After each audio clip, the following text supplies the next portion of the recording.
Sebelum melanjutkan, jangan lupa subscribe dulu, terima kasih. Bab 356, obrolan dari hati ke hati dengan Lauren.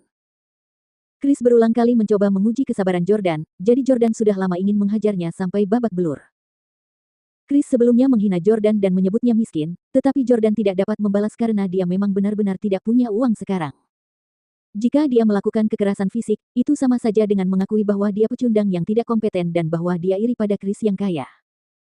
Akan tetapi, itu adalah masalah kepribadian bagi Chris untuk menghina Jordan dengan menuduhnya berselingkuh dengan Lisa. Namun, pukulan Jordan tidak mengenai Chris. Chris tidak diragukan lagi adalah seorang praktisi bela diri. Dia buru-buru mengangkat lengannya untuk melawan dan bersiap menyerang. Dia berteriak, "Apakah kamu ingin bertarung? Ayo. Sejak terakhir kali aku bertarung denganmu, aku selalu ingin bertarung denganmu setiap hari."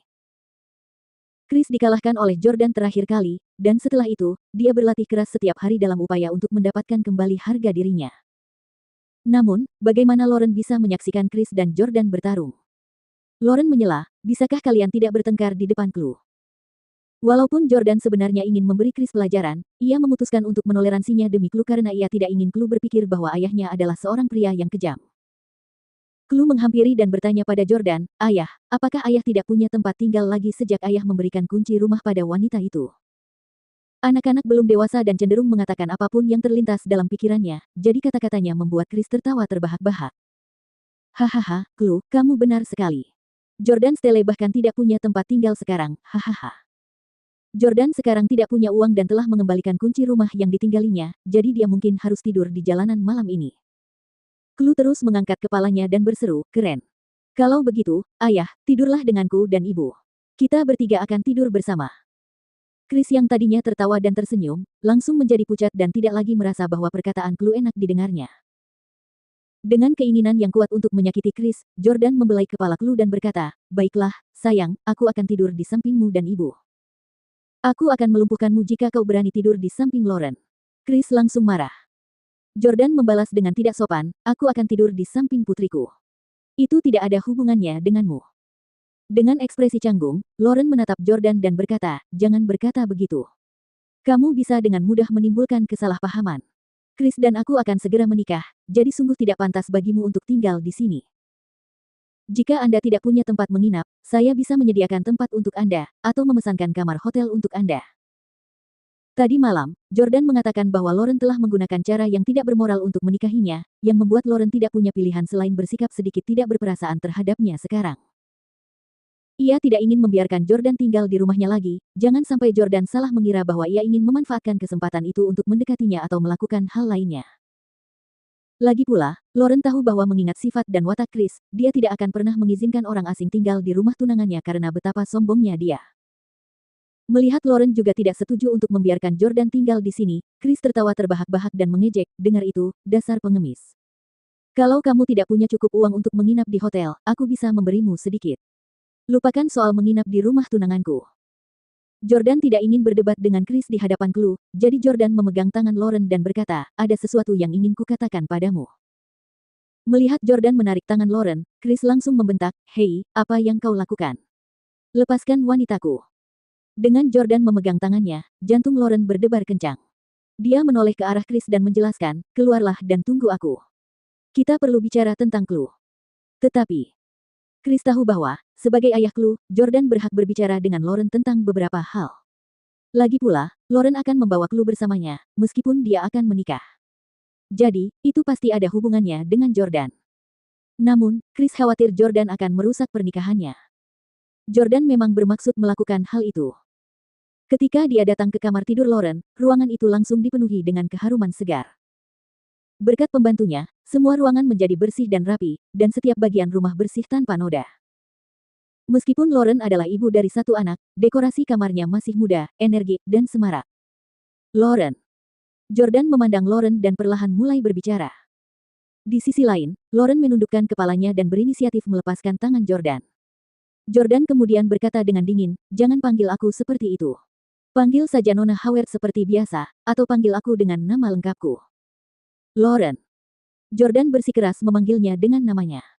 "Dulu aku sengaja menjaga jarak denganmu karena kamu terlalu cantik dan hubungan kita cukup istimewa. Tapi sekarang aku tahu bahwa kita tidak perlu bersikap seperti ini karena aku ayah Chloe, dan kau ibu Chloe. Kita ditakdirkan untuk memiliki hubungan dekat, jadi tidak perlu peduli apakah itu terlalu ambigu atau tidak. Lauren mengerti apa yang dimaksud Jordan. Karena mereka berdua memiliki seorang anak, akan tampak agak terlalu bodoh untuk memikirkan keintiman cara mereka menyapa satu sama lain. Lauren mengangguk, memberi izin dalam hati agar Jordan memanggil namanya. Jordan berkata, Lauren, aku ingin meminta maaf kepadamu. Aku seharusnya tidak mengatakan itu kepadamu tadi malam dan tidak meragukanmu. Bisakah kau memaafkanku? Jordan kini masih merasa bahwa keluarga Howard lah yang mengambil Victoria, tetapi ia yakin bahwa Lauren pastinya tidak tahu mengenai hal itu. Lauren berkata, tidak ada yang perlu dimaafkan. Karena pacarmu hilang, wajar saja jika kamu merasa emosional. Jordan berkata, aku tahu kamu setuju menikah dengan Chris karena aku. Aku juga tahu kamu sama sekali tidak menyukainya dan aku harap kamu bisa membatalkan pernikahanmu dengannya. Aku tidak ingin kamu menikah dengan orang yang tidak kamu cintai.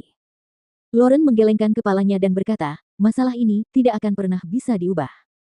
Aku tidak bertindak impulsif, tetapi aku benar-benar telah memutuskan untuk menikahinya. Keluarga saya telah membesarkan dan menafkahi saya selama bertahun-tahun. Sudah saatnya saya melakukan sesuatu untuk mereka.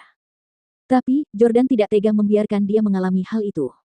Lauren berkata dengan tegas, jangan bahas masalah ini lagi. Apakah aku menikah dengan bahagia atau tidak, itu tidak ada hubungannya denganmu. Jordan mendesah dan berkata, ya, aku tahu aku tidak punya hak untuk mengendalikanmu, tapi kita punya seorang putri. Setelah kamu menikah, bagaimana dengan putri kita? Lauren berkata, Chloe harus mengikutiku. Jordan, kamu tidak berada di sisi Chloe selama beberapa tahun terakhir dan aku membesarkannya seorang diri. Dia sangat berarti bagiku. Kamu tidak bisa sekejam itu dan merenggutnya dariku. Lauren menjadi gelisah dan Jordan tahu itu karena Chloe sangat penting baginya. Jordan berkata, aku tidak pernah bermaksud merebut Chloe darimu. Aku hanya khawatir Chris Heng akan memperlakukannya dengan buruk setelah menjadi ayah tirinya. Sebelumnya, Jordan telah menelepon Mandy untuk menanyakan keberadaan Victoria, dan dia bahkan menyuruhnya untuk memberitahu dia jika dia mendapat kabar tentang Victoria. Halo. Jordan menjawab dengan cepat.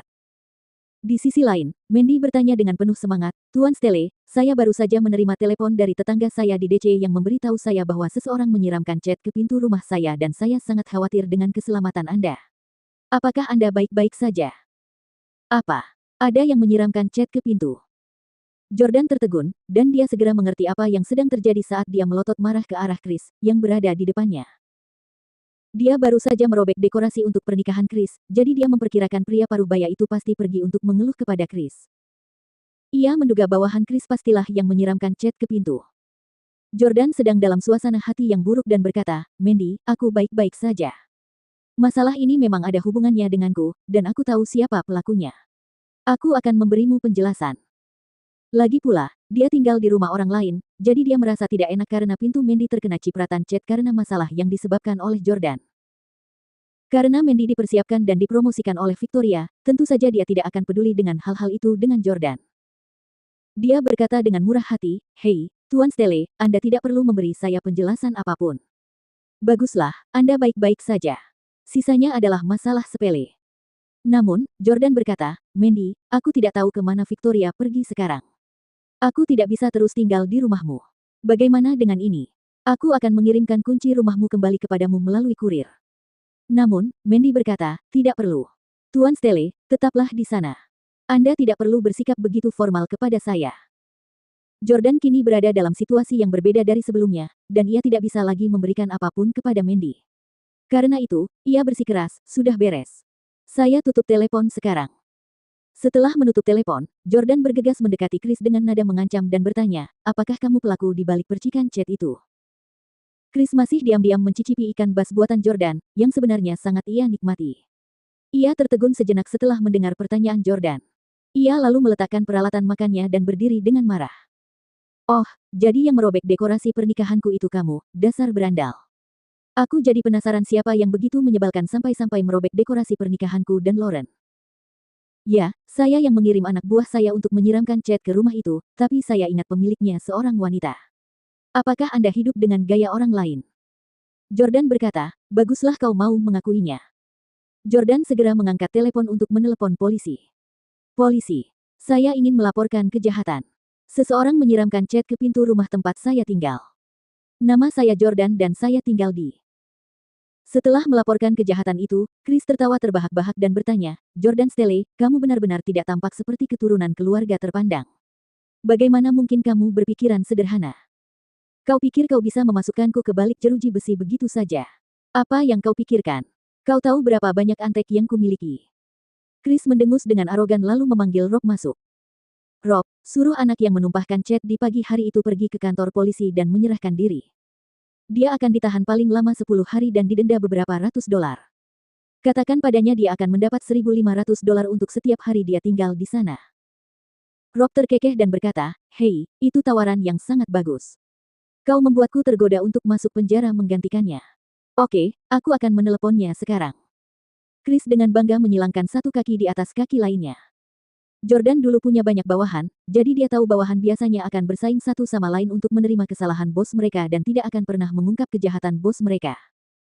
Jordan diam-diam bersumpah bahwa ia akan menemukan kesempatan untuk menjebloskan Chris ke penjara. Dia mengabaikan Chris lagi dan malah memesan Perry Express dengan telepon selulernya. Dalam waktu kurang dari 10 menit, seorang gadis Ukraina berkaki panjang tiba di halaman dengan sepeda. Halo, saya dari Perry Express. Bolehkah saya bertanya siapa pria yang memesan? Si cantik Ukraina bertanya dalam bahasa Inggris yang fasih. Jordan berjalan ke halaman dan berkata, ini aku. Begitu dia keluar, si cantik Ukraina itu langsung melompat kaget. Ya Tuhan, itu kamu, Supervisor Stele. Jordan juga menyadari bahwa kurir kecantikan Ukraina di depannya termasuk dalam kelompok yang pernah dilatihnya saat ia menjadi kepala departemen pelatihan di New York City. Namamu Lisa, kan? Jordan bertanya sambil tersenyum. Baiklah. Si cantik Ukraina bernama Lisa dengan senang hati memeluk Jordan, Supervisor Stele, aku benar-benar tidak menyangka akan bertemu denganmu di DC. Jordan bertanya, bagaimana keadaan di sini? Si cantik Ukraina mengangguk dan berkata, di sini luar biasa. Aku sangat suka DC dan aku bahkan punya pacar di sini. Namun, banyak teman saya yang datang bersama saya siap untuk pindah ke Breezy Express. Oh. Jordan sedikit terkejut mendengarnya. Mungkinkah keluarga Husli memanfaatkan fakta bahwa aset saya dibekukan dan keberadaan Victoria tidak diketahui, untuk bangkit kembali dan meraih kekuasaan? Sebelumnya, Breezy Express milik Husli telah ditekan oleh Jordan hingga mereka berubah dari perusahaan kurir teratas di negara itu menjadi keluarga lapis kedua yang asetnya berkurang setengah. Namun, dunia bisnis ibarat medan perang. Selama suatu bisnis masih bisa bertahan, mereka akan berjuang mati-matian untuk mendapatkan kesempatan membalas dendam. Jordan sibuk dengan urusan pribadinya selama periode ini dan sama sekali mengabaikan urusan perusahaan. Ia memperkirakan Breezy Express mungkin akan bergerak sekarang. Jordan mendesah dan berpikir bahwa mungkin keluarga Husli memang ditakdirkan untuk tidak binasa. Namun, perseteruannya dengan keluarga Husli telah berakhir dan dia tidak lagi peduli dengan tindakan mereka. Jordan mengeluarkan kunci dan berkata, saya ingin mengirim ini ke kantor Perry Express di New York City. Gadis Ukraina itu menjawab, baiklah, tolong tunjukkan alamatnya. Jordan membuka gambar dan gadis Ukraina itu memindainya, lalu alamatnya terisi secara otomatis. Dia lalu membungkus kuncinya. Jordan berkata, aku ingin memilih pembayaran tunai saat barang sampai. Jordan agak malu ketika mengatakan hal itu, tetapi dia benar-benar tidak mampu membayar biaya pengiriman saat ini. Chris, yang berdiri di pintu, juga sudah lama tertarik pada kaki jenjang wanita cantik Ukraina itu. Mendengar kata-katanya, dia tak kuasa menahan tawa. Hahaha, ini lucu sekali. Pemilik Perry Express harus memilih metode pembayaran tunai saat dia menggunakan layanan perusahaannya. Ini benar-benar hal paling konyol yang pernah saya lihat dalam hidup saya. Pada saat itu, wanita cantik Ukraina itu berkata, Tuan Stele, Andalah yang memilih saya dan membawa saya ke sini. Tanpa Anda, saya tidak akan berada di sini hari ini, dan saya juga tidak akan bertemu dengan seorang pria yang sangat mencintai saya. Biar saya yang membayar biaya pengirimannya untuk Anda. Lisa. Si cantik Ukraina itu menyimpan paket kilat itu dan kemudian menaiki sepedanya. Ia melambaikan tangan ke arah Jordan dan berkata, selamat tinggal, Tuan Stele yang tampan. Setelah Lisa pergi, Chris bertanya lagi dengan kasar, Jordan, wanita ini benar-benar bersedia membayar layanan ekspres atas namamu. Sepertinya hubunganmu dengannya tidak biasa. Apakah kamu tidur dengannya saat kamu melatihnya di masa lalu? Setelah diejek Chris beberapa kali, Jordan tidak bisa mentolerirnya lagi. Apakah kamu ingin tahu? Jordan bertanya. Ya, Chris mengangguk. Kemarilah. Jordan memberi isyarat kepada Chris. Begitu Chris mencondongkan tubuhnya, Jordan meninjunya.